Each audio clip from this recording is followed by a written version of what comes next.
In this video I'm going to illustrate a feature of how to examine a peak model that is based on doublet peaks. The sulfur 2p contains a doublet pair at the very minimum. However, a peak structure such as this may contain more than one doublet pair. I'm going to assume there are going to be two pairs of doublet peaks. It may or may not be true, but it illustrates the principle of how one could go about understanding a structure such as this using some of the features on the quantification parameters dialog window. So the first thing I'm going to do is create a background, and the background has come in as a Shirley. It's very flat, so it really doesn't matter whether it's linear or Shirley in this instance. So the background provides the basis upon which I can add these doublet peaks.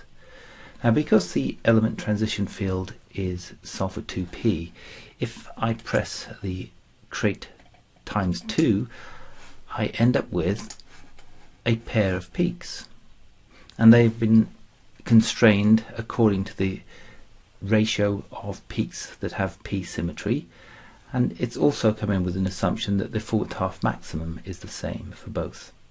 The line shape, this has come from the element library. I think I'll adjust this and make this a slightly less Lorentzian, more Gaussian for these doublet peaks. And if we say fit, we end up with a fit to the data, and you might say that, okay, we've got a reasonable fit here, a residual standard deviation of 1.2, and therefore perhaps this is the peak model that I should go with. Well, it would be good enough if I wanted to measure the amount of sulfur in total, but if I believe that there's chemical state, and I do believe there's chemical state within these data, then I need to try and allocate sulfur signal to these different chemical states. I'm going to make the assumption that we're talking about chromium and molybdenum that are interacting with the sulfur. So in that case, I would like to copy my doublet peak and paste. The result is I've got a pair of peaks that are similarly constrained in terms of the area and the forward half maximum, and if I then press the fit button, I end up with a fit, and this fit looks rather good. In fact, I've got 0.79 for the residual standard deviation, a very good residual. So right now I'm looking at a peak model that, if I simply base it on the fact that I believe I've got two chemical states and the fit to the data is certainly more than good enough for pulse counted data, I might accept this. But this is not the end of the story. If I'm wishing to correlate this information with the chemical state from two metals, for example, then I want to have more certainty that this is the solution as opposed to a solution out of a set of solutions, one of which will be physically significant and meaningful, and these others will be mathematical fits.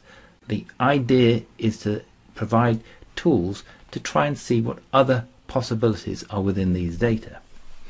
And the way I'm going to do this is I'm going to look at the separation of these peaks, and also let's have a look at the forward half maxima. Now this is already looking reasonably good in terms of forward half maxima because they're all about the same. So there's a consistency here which is quite nice. What about the difference between the two peaks in each doublet? So if I enter A and press return, it tells me I've got 1.2335 EV separation between these two peaks. And let's have a look what happened to the others. Here we go. Press C because C is the controlling peak. This is the 3/2 peak of this doublet pair. So if I press return with C in the constraint field, I have another offset which looks reasonably good. So this could well be a solution to this problem.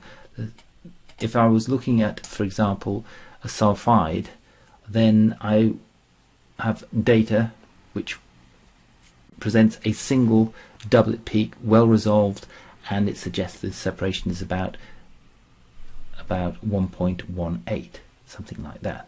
So I'm in the right ballpark, but they are not the same.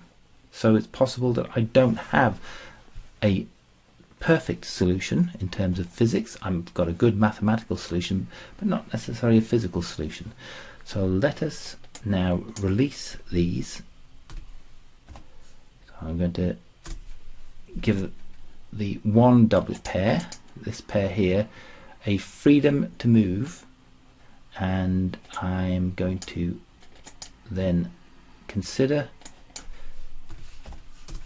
setting the freedom for all peaks to move, but let's see now, let's go for this peak here, and the method that I'm going to use is to specify a relatively small interval. So I'm going to say hash 0. Let's say 2. So what that will do is it will create an interval constraint which is the current value plus or minus 0.2 EV. Now, to evaluate this peak model and see how the relative position of these two peaks in one part of the doublet pair influences the other peaks in this peak model, I can select the constraint and use the test peak model button. And because I've selected the constraint, it's suggesting it's going to do a plot, a uniqueness plot for the sulfur 2p position. So when I press yes, it then returns a new VAMOS file that contains the same peak model fitted to the same data, but this time what happens is that one of these peaks is fixed in terms of position. This one here, you can see this one that's in red. This is the peak that is always fixed at a specific position, and then the other peaks are fitted around that peak. So as we go down this list, we can see that I am producing a very different result in terms of relative proportions of these peaks. I'm producing a residual standard deviation that looks perfectly good. So the reality is that every single one of these solutions are mathematically as good as the one that I came up in the first instance. So I cannot assume that my peak model, when I fitted it to the data, was returning a unique solution that was physically meaningful. I need to go to other pieces of information. I need to look at the amount of sulfur in relation to maybe the chromium and maybe the molybdenum, and I've got to correlate the amount of sulfur with these metals, or whatever form of sulfate I believe is involved in this material, that I cannot have inconsistencies in that sense. So out of this array of peaks, there ought to be some fit with just as good statistical fit, but has a correlation with the information about other elements.